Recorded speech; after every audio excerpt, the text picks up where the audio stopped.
Vikings, the greatest warriors ever known, feared and admired across the realm. Ready to fight once more for the glory and prosperity of their people. This particular village was home to two young Vikings, Vasker and Oddmar, destined for greatness by decree of the gods themselves. Unfortunately, the gods did not tell them of this plan. Just as he had countless times before, Oddmar farewelled his parents. They always returned to him. This time was different.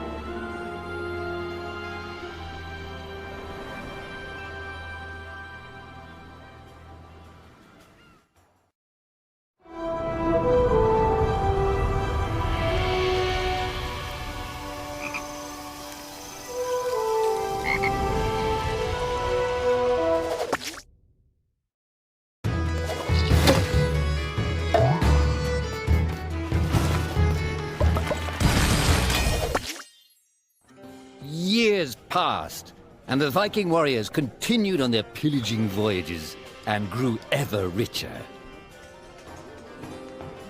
The Viking chief was proud of his people, but he was greedy, single-minded. He wished to expand his village, regardless of the consequences. The chief despised Oddmar. He'd never fought for his village and survived off their scraps. But the chief would tolerate this behavior no longer. Oddmar would have to single-handedly loot the forest, burn it to the ground so their village may prosper. And if he refused, he would face the same fate as his old friend Vasker. After being ridiculed by his village, Oddmar ran home to his hut.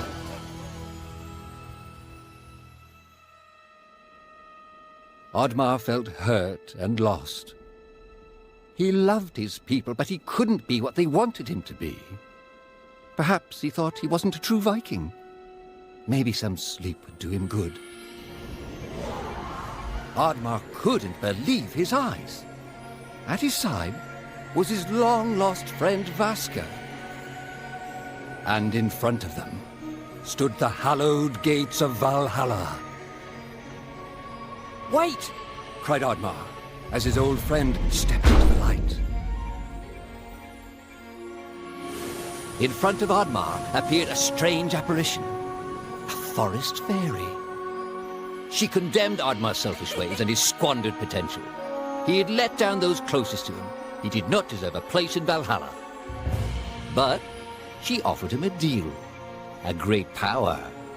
If used correctly, perhaps he could earn his place in Valhalla, but at a price. Oddmar woke up with excitement. What a strange dream. It felt so real. And how did this pouch get here? Was this what he saw in his dream? He looked inside the bag. A mushroom?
The villagers were bewildered by the sight of Oddmar's newfound powers. Would these powers help Oddmar redeem himself as a Viking? Perhaps Oddmar could become a great warrior just as his friend Vaska was. But is destroying the forest the right thing to do? There was loud commotion in the crowd. Oddmar! Roared the chief. You dare to bring this cursed magic to our village? This is a new low. Death on the battlefield is too noble a fate for you. Perhaps the Kraken should teach you a lesson at the bottom of the sea. You can't hide from the gods, Oddmar! The chief bellowed as Oddmar leapt away. The skies turned dark. Thunder struck. Suddenly, the villagers vanished. Oddmar was shocked. Who took his people? Was it the gods? Why was he left behind? He had to find out.